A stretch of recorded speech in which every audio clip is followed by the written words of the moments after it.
Jananayagan audio launch இனிதே start ஆயிடுச்சு. இப்போ தளபதி தம்பியான டைரக்டர் அட்லி என்னென்னலாம் பேசியிருக்காரு தளபதியை பத்தி அப்படிங்கிற அப்டேட் தான் சோஷியல் மீடியால பயங்கர வைரலா போய்கிட்டு இருக்கு. ஸோ அவர் என்ன சொன்னாருன்றதை இப்போ பார்ப்போம். விஜய் அண்ணாவுக்கு எல்லாமே ஒன் லாஸ்ட் டைம் தான். ஒவ்வொரு ஷூட்டிங்கையும் அந்த மனநிலையோட தான் அவர் அணுகுவாரு. ஐபிஎஸ் விஜயகுமாரா இருக்கட்டும், தளபதி வெற்றிமாறனா இருக்கட்டும், ராயப்பன் எல்லாமே ஒன் லாஸ்ட் டைம் தான். அந்த மாதிரி தான் ஒன் லாஸ்ட் டைமா ஜனநாயகன் இருக்கும்னு நம்புறேன்னு இயக்குனர் அட்லி சொல்லியிருக்காரு. அது மட்டும் இல்லாம விஜய் அண்ணா ரொம்ப நல்ல மனிதர். அவருடைய உயரத்துக்கு நான்லாம் ஒண்ணுமே இல்லை. நான் இயக்குனரான சமயத்துல அவர் 50 திரைப்படங்கள் கடந்துட்டாரு. ஆனாலும் அசிஸ்டண்டா இருந்த என்னை கூப்பிட்டு கடைசி நாள் ஷூட்டிங்ல நல்லா வேலை பார்க்குறீங்க அட்லி, ஏதாச்சும் கதை இருந்தா சொல்லுங்கன்னு சொன்னாரு. இந்த மாதிரி எந்த சூப்பர் ஸ்டாரும் சொல்ல மாட்டாங்கன்னு சொல்லியிருக்காரு. இதோட நம்ம தளபதி ஸ்டைல்ல அட்லி ஒரு குட்டி கதையும் சொல்லியிருக்காரு.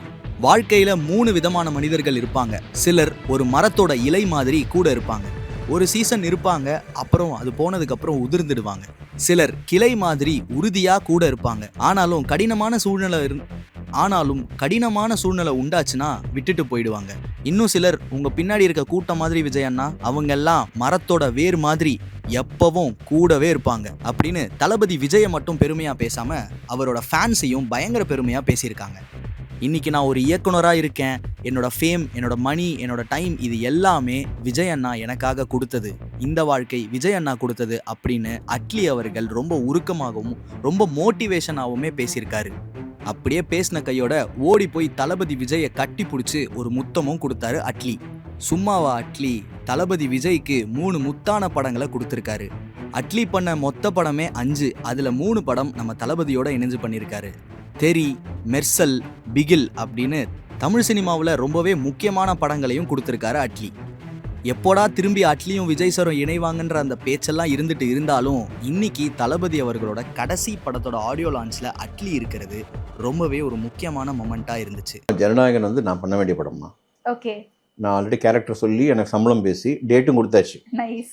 ஒரு சில ஷெட்யூல் காரணங்கள்னால கதை போர்ஷனே மாறிடுச்சு. நான் அது பண்ணல. அண்ட் உள்ள ஹெச் வினோத் படம் நடிக்க வேண்டிய எனக்கு எல்லாமே நல்லா ஜாலியாக இருந்தது. விஜய் சாரோட கடைசி படத்தில் நம்ம இருக்கும். It's a blessing. ஹிஸ்ட்ரியில் பேசுவாங்க இந்த படத்தில் நான் இருக்கேன். கத்தி பண்ணேன், இல்லைன்னு சொல்ல, கத்தி பண்ணாமல். பட் இருந்தாலும் விடாமுயற்சி ஷூட்டிங்கில் அஜித் சார்கிட்ட கூட சொன்னேன், இந்த மாதிரி பண்ணுறேன். ஓ அப்படியா, ஹெச் வினோத் படம் நீங்கள் பண்ண? ஹெச் வினோத் படம் பண்ணல சார். யூ நோயும் இல்லை சார், பழக்கம் இல்லை அப்படின்னு. விஜய் சாரோட படம் கத்தி. சரி, விஜய் சார் படம் கத்தி தெரியுமா? All the best both of you, thank you சார்னு சொல்லிட்டோம். அஜித் சார்ட்ட இந்த கான்வர்சேஷன் போச்சா? அங்கே பட்டாயால விடாமுயற்சி ஷூட்டிங் அப்போ பேசும்போது சொன்னேன். அண்ட் அது படம் எனக்கு என்னென்னா, ஜனநாயகன் நான் இப்போ ரிலீஸ் ஆகிற டைம் எனக்கு ரொம்ப பெயின்ஃபுல்லாக இருக்கும். மற்றவங்களுக்கு, எனக்கு இருக்காது. ஏன் சொல்லுங்கள்? எல்லாரும் கண்ணில் கண்ணீர் இல்லாமல் விஜய் ரசிகர் இல்லைன்னா கூட அழுது தான் வெளியே வர போகிறான். லாஸ்ட் ஃபிலிம் மட்டும் இல்லாமல், ஆமாம் லாஸ்ட் ஃபிலிம் இதே இந்த ஸ்க்ரீனில் இப்படி ஒரு டான்ஸ் நீங்கள் இனிமேல் பார்க்க முடியாது. இப்படி ஒரு பர்ஃபார்மன்ஸை நீங்கள் பார்க்க முடியாது. பப்ளியான ஒரு லவபிள் ஹீரோவை பார்க்க முடியாது. ரொமான்ஸ் பார்க்க முடியாது. எல்லாமே விஜய் சார் ஒரு பேக்கேஜ். ட்ரூ. ஃபேன்ஸ் எல்லாரும் ரொம்ப மிஸ் பண்ணுவாங்கம்மா. ஹெவி ஹார்ட்டோட தான் வெளியே வருவாங்க. அது ஒரு விஜய் சார் படம் எப்பவுமே பொங்கலுக்கு செலிப்ரேஷன்மா. This will be little emotional celebration. ஆனால் எனக்கு ஏன் அப்படின்னா, இவங்க எல்லாருமே இந்த படத்துலேயே இனிமேல் இவர் எங்கே பார்க்க போகிறோம்? எனக்கு நான் டெய்லி பார்ப்பேன். நான் டிவிக்கையில் இருக்கிறதுனால எனக்கு எங்கள் ஜனநாயகனை நாங்கள் டெய்லி பார்ப்போம். எப்போல்லாம் வராரோ கூட்டத்துக்கு அப்போல்லாம் பார்ப்போம். அண்ட் மோரோவர் நாங்கள் உள்ளே போயிட்டோம், உள்ளே ஆல்ரெடி இருக்கோம், அந்த ஃபேமிலியில் இருக்கோம்னா எங்களுக்கு தடையே கிடையாது. தலைவரை பார்க்கறதுக்கு எனக்கு என்ன இருக்கு? So I am lucky. எனக்கு லக்கி. ஜனநாயகன் படம் பண்ணல எது சொல்ல வந்தேன்னா, அந்த படம் பண்ணலேன்னு ஒரு ஃபீலிங் இருந்தது எனக்கு. பட் இப்போ இல்ல. புரியுது. ஆனா லைக் உங்களுக்கு ஒரு கேரக்டர் அங்க இருந்திருக்குன்னு நீங்க சொல்றீங்கல்ல, அதை வச்சு ஒரு கெஸ் பண்ண முடியுதா? இது ஃபுல் அண்ட் ஃபுல் ஜனநாயகன் ஒரு டெமோக்ராட் அப்படின்ற பொலிட்டிக்கல் த்ரில்லர். அது எனக்கு சொன்ன போர்ஷனே பொலிட்டிக்கல் த்ரில்லர்னு எனக்கு சொன்ன போர்ஷன் ஒரு நார்மல் போர்ஷன் தான் இருந்தாலுமே அது வெரி இம்பார்ட்டன்ட் இந்த மூவி. அது ரிவீல் பண்ண முடியாது. ஏன்னா அது இல்ல ரிவீல் பண்ண வேண்டாம். பட் பொலிட்டிக்கல் கான்செப்ட்னு சொல்ல முடியாது. நீ ஒரு விஜய் சாரோட கடைசி படத்துல எல்லாமே இருக்கும். அதான் உனக்கு இன்டைரக்டா சூசகமா சொன்னது. விஜய் சாரே ஒரு கம்ப்ளீட் பேக்கேஜ். இந்த படமும் it will be a complete package.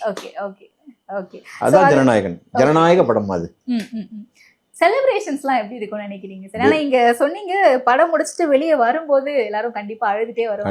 கண்டிப்பா ஆரம்பிக்கும் போது அந்த செலிப்ரேஷன்ஸ் இருக்குல்ல sir, final celebration one last time for basically நான் ஒரு கிரிக்கெட்டர்.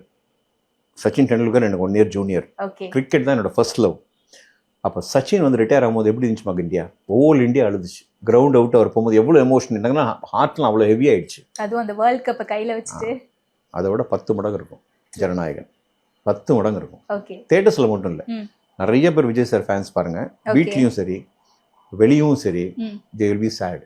நிறைய விஷயம் நடக்கும். நிறைய விஷயன்றது என்ன, அது ரொம்ப எமோஷ்னலாக ரொம்ப சேடாக இருக்கக்கூடிய ஒரு நாளாக இருக்கும். அது செலிப்ரேஷனாக இருக்காது.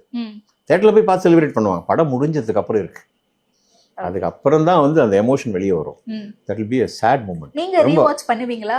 நான் முதல்ல ஃபர்ஸ்ட் டே செகண்ட் டேல போக மாட்டோமா, ஏன்னா நம்மளுக்கு வந்து ஏன்னா நான் அந்த லீடரோட இருக்கேன் அப்படின்னா ஜனநாயகன் விஜய் சாரை வந்து அங்கே தான் பார்க்க முடியும். You can see cinema Vijay சாரை வந்து தேட்டரில் தான் பார்க்க முடியும், இங்கே நேராக பார்க்க முடியாது. நேராக அன்றைக்கே அவரே சொல்லிட்டார், நேராக வந்து நடிக்க மாட்டேன்னு சொல்லிட்டார். அதனால அவர் தேட்டரில் பார்க்கக்கூடிய அந்த Vijay sir that is the last. அவரோட படங்கள் அப்பப்போ போட்டு பார்த்துக்கலாம். எனக்கு ஒரு நல்ல மெமரி என்னன்னா, கத்தியில் நான் பண்ண சில ஹியூமரஸ் சீன்ஸ் அவரோட அந்த ஓல்டேஜ் ஹோமில் ஜீப்பில், இதெல்லாம் வந்து எனக்கு மெமரி. ஸோ எனக்குமே சேடாக தான் இருக்கும், ஹெவியாக தான் இருக்கும். பட் எனக்கு மற்றவங்களோட எனக்கு அட்வான்டேஜ் ஜாஸ்தி என்னன்னா, I'm going to be with him. அதான். ஓகே.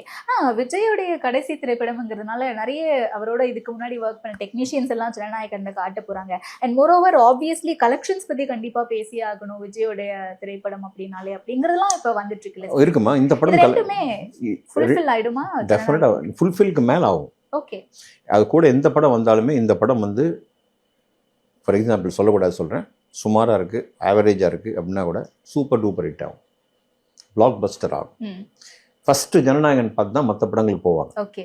யார் படமா இருந்தாலும் சரி விஜய் சார் படத்தை பார்த்துட்டு தான் அவங்க வேற படத்துக்கு போவாங்க. சார் நீங்க வேற யார் படமா இருந்தாலும் அழுத்தி சொல்றீங்க, பராசக்தி தான் சார் வருது. ஆல்ரெடி ஒரு கான்ட்ரோவர்சி கிரியேட் பண்ண ஐயோ நான் அப்படி மீன் பண்ணல, நான் சொன்னது கான்ட்ரோவர்சி ஃபார் us. பட் ஆனா நிறைய பேர் கிரியேட் பண்ண ஆரம்பிச்சாங்க. அது கிரியேட்டட் தான். அடுத்த விஜய் கண்ணை கொடுத்துட்டாரு எஸ்கே கிட்ட, அடுத்த தளபதி வந்து எஸ்கே தான் அப்படினா சீச்சி இல்ல, அது கண்ணு கொடுத்தது வந்து டைரக்டரோட ஐடியா, படத்தை சடனா சொன்னது விஜய் சார் பெர்மிஷன் வாங்கி தான் பண்ணிருக்காங்க. பட் எஸ்கே வந்து எனக்கு தெரிஞ்சு விஜய் சார் ரொம்ப மரியாதை வச்சிருக்கக்கூடிய ஒரு நடிகர். அதே மாதிரி நிறைய விஜய் சார் கையில் அவார்டு வாங்கியிருக்காரு. அவங்க ரெண்டு பேருக்குள்ள இருக்க ரிலேஷன்ஷிப் நல்லா தான் இருக்கு. பட் ஏன் வெளியில இப்படி பண்றாங்க? நிஜமாவே அந்த ஒரு காம்படிஷன், இது அரசியலா பார்க்கலாமான்னு கேக்குறேன். டெஃபினட்டாமா நீங்க முதல்ல அஜித் சார் வச்சு பண்ணாங்க, அப்புறம் ரஜினி சார் வச்சு பண்ணாங்க. இது ரஜினி சார்லாம் மரியாதைக்குரியவர். விஜய் சார் வந்து அவர் ரஜினி சாரை பார்த்து வளர்ந்தவர். அஜித் சார் அவரும் ஒன்னா வந்து ஜேர்னியை ஸ்டார்ட் பண்ணவங்க. ஒருத்தருக்குள்ள பிசினஸ்ல வந்து ஒரு கோல்டு வார் இருக்கலாம், ஹெல்த்தியா இருக்கும். அது இவங்களுக்குள்ள யாருமே வந்து சண்டை போட்டுக்கிட்டே கிடையாது. அது கமல் சார் ரஜினி சார் இல்லையா, எல்லா சைட்லையும் எடுத்து பாருங்க. மோகன்லால் மம்முட்டி 2 ஃப்ரெண்ட்ஸ் தான்.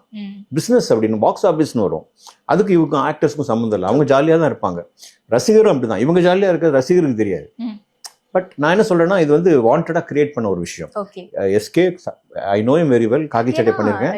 டிலே ஒரு 5-6 நாள் கழிச்சு ரிலீஸ் ஆக இருந்த பராசக்தி ஃபிலிம் வந்து முன்னாடியே ரிலீஸ் பண்றாங்க. 9th ஜனநாயகன் ரிலீஸ் ஆகுதுன்னா 10th ரிலீஸ் பண்றாங்க. சோ அப்ப ஏதோ சம் கிளாஷ் கிரியேட் பண்ண ஆரம்பிக்கிறாங்க. ஒன்னு தெரிஞ்சுங்க, அதுக்கு ஹீரோக்கும் அதுக்கும் எந்த சம்மந்தமும் கிடையாதுமா. ஆக்டர்ஸ்